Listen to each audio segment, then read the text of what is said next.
In the early 1990s, newly elected Mayor Richard Riordan paid a visit to San Pedro. Riordan was known for his off-the-cuff expressions that were sometimes a little too pointed. His comment about San Pedro, he said it looks like a dump. To his credit, he came up with a vision for the San Pedro waterfront. It was called the String of Pearls.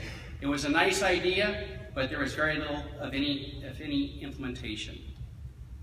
During Mayor Hahn's administration, there was the Bridge Breakwater Plan. This was a great start at ensuring the deindustrialization of the waterfront from the Vincent Thomas Bridge south. At the time, there was a fear that the port wanted to take over the Catalina and cruise ship terminals, as well as going down Knoll Hill for the Transshipping Terminal. Thank goodness those changes did not occur. The first phase of Promenade was built along with the plans for the Fanfare Fountain. Mayor Villaraigosa's tenure was one of what I would call laissez-faire management. Board staff picks the projects and he showed up for the photo ops. He never had his own vision for the waterfront. The best development during his tenure was the Wilmington Waterfront Park. The benefit of that construction was that the community of Wilmington gave its support to the Crapac Terminal. Now in 2015, we have Mayor Garcetti. Garcetti seems to forget that the harbor area was a major factor in propelling him to his first victory in his first mayoral election. Thus far, he too, like Villaraigosa, seems to have no plan for the LA waterfront. His recent comments about creating jobs and building the economy sound great, but they also sound like they're coming from a politician who may be seeking higher office in the near future. There is a common thread to the 2.5 decades I've just recapped. The Port of Los Angeles has failed at waterfront development. In the same 2.5 decades that we have been cobbling together our waterfront with a haphazard approach, Long Beach, San Diego, and San Francisco have all transformed themselves into thriving tourist destinations.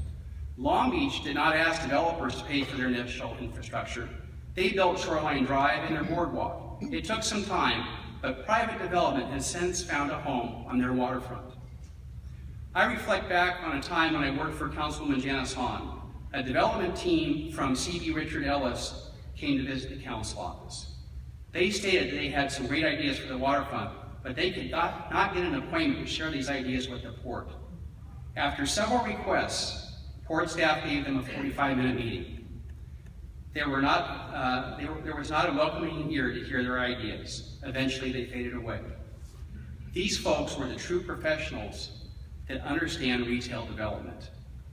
We understand that POLA is very good at moving containers. What POLA has not done is apply adequate resources, either from in-house staff or outside vendors like C.B. Richard Ellis, to get the waterfront built. Waterfront development should not be seen as a gift to the community, but as an opportunity to create development that will repay huge dividends in the long run for POLA, the City of LA, and the citizens of the great state of California. In closing, we ask you to postpone this plan for waterfront access that could keep us from ever getting anything built, and give us a plan that will fully fund the infrastructure construction of the LA waterfront in both San Pedro and Wilmington over the next 4 to 5 years. Thank you.